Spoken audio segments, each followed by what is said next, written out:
Hi, welcome to this demo in which we'll show how we enormously improved ML performance by blending external data using OpenBlender to blend the data and DataRobot to perform the AutoML. So first I'm going to explain how the blends are done, how the external data is added in a numerical feature form, and then I'll show the models. So the time blend, you have very flexible configurations like aggregating in intervals or getting the closest n observations from the blend. So let's look at an example.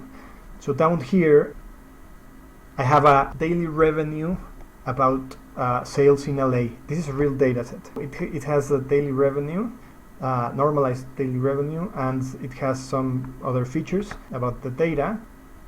This is what it looks like in time. It's a 2020 revenue timeline. So what we did is we searched for COVID numbers first. So how do we do this? The logic between the APIs and the syntax is very simple. Search time blends, and you pass your timestamp and a filter to search for overlapped data available.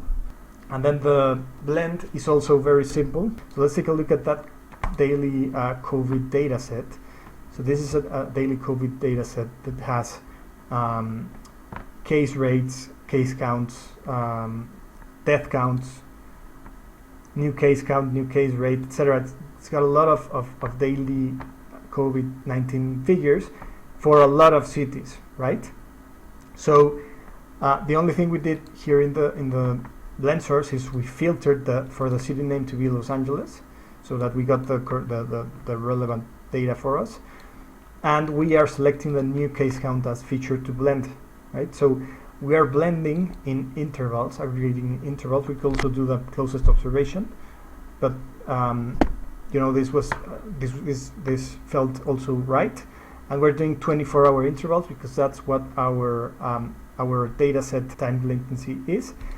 And we're doing a time prior, so we're blending for the past 24 hours, and we're also adding a 12-hour lag to our timestamp, so that we blend 12 hours from the point of capture, so that we align, we want to make sure we align the data from before with the target data, so that when we do the ML, we have the data available to us, because we can't forecast tomorrow's revenue with tomorrow's blend data. We have to do it with today's blend data. That's why we have the lag.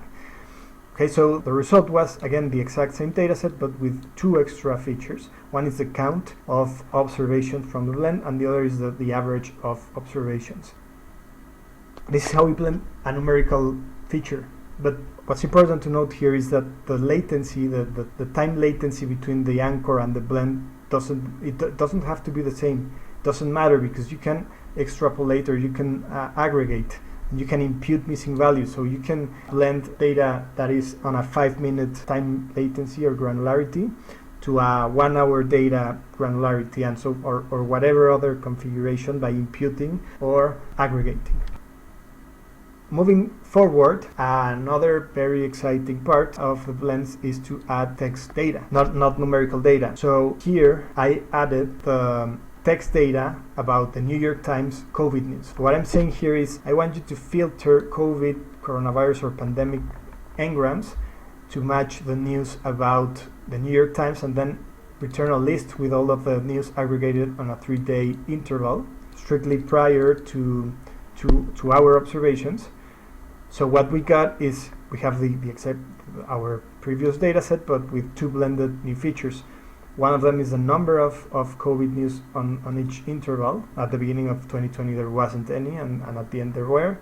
And the other one is a list of those news, in case we want to perform whatever treatment we want to do next or create features from this. Okay, so this is the count of news from the New York Times mentioning COVID looks like. And so there's another way to add this text data in a numerical, automatical way. Before that, I'm just going to cover an important point. So where does this data come from? So I'm going to create a data set in OpenBlender to show how the data is fetched.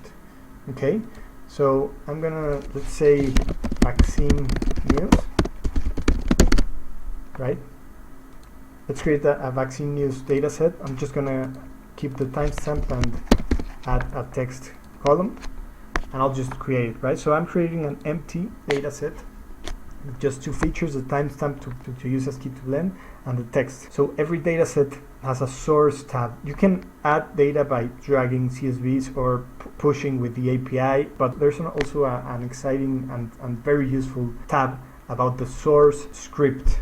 So this is a script that can run and fetch the data and insert it to the data set, right? So it contains several pieces of code, like examples like SQL connections, API calls, web scraping, Twitter calls, Google News search. These are just like examples to get the user started. And at the end we have the insert code, the actual insert code. So I'm gonna just uncomment the Google News search bit, and I'm just gonna change the text to vaccines, right? So this is the exact same thing as searching on Google News with a keyword vaccines. We will get all the news that have to do or contain the word, okay? And I'll just change the insert code, and I'll just add it to the loop so that it will insert it will insert the news on the for loop that fetches the vaccines. I'll just add the text to the text bit and the timestamp to the timestamp bit, so that we will get the correct text and timestamp for each news, and then I'll just run it. So the first time when it's empty, it will try to populate with all of the news that it can fetch. So right now it is fetching the news and inserting them. If we go to explore, we can see that it already started to insert some observations, and these are all headlines from news about vaccines, and these are their timestamps, right? But the important part of the source script is not that it can do it one time. It is that it can be scheduled to run on a latency or frequency as the user needs. So you can run it every 60 minutes, you can run it every day, or you can run it every 30 seconds. It depends on the latency with which you will need your data, and it will only insert the new observations, obviously. Right? So this is how all of the data in OpenBlender is auto-sufficient. Every data set takes care of itself. You just create the source pull code, and then you schedule it, and then you don't worry about it anymore. If there's any problem, you get a notification, and you can go and see if there was a problem, but in general, this is as far as you have to go to get the data, right? So moving on, once I have the data, the text data, there is a useful way to convert it into numbers by vectorizing and tokenizing all of this information. So I'm gonna show it instead of explaining it. So I'm gonna create a text vectorizer. I'm gonna search for the vaccine news we just created. We only have one feature, text, and I'll just create it, right? So this is a vaccine vectorizer. I'll just leave these as they are, just to show the example. But what we're doing is we're creating n-grams with range 1 to 2, 1 word or 2 words maximum, and those n-grams become features, numerical features. Those numerical features are turned on if the token is mentioned in the news: vaccine doses, or COVID vaccine, or Johnson, right?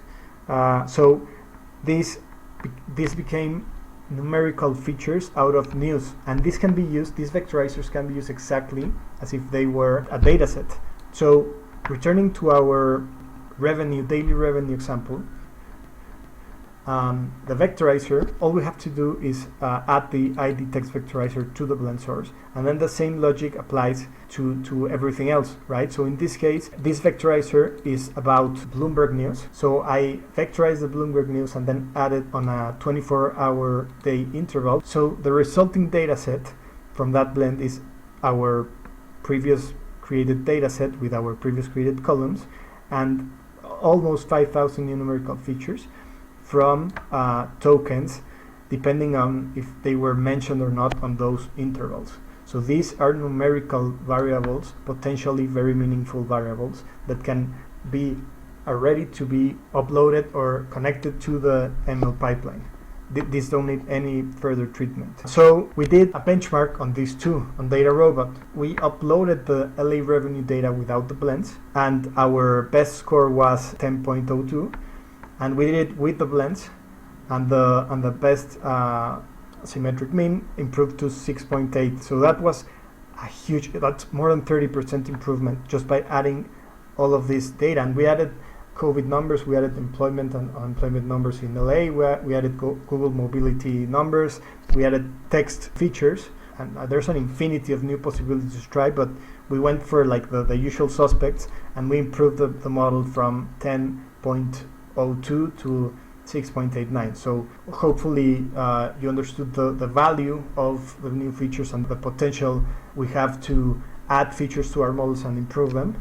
And thanks very much for watching.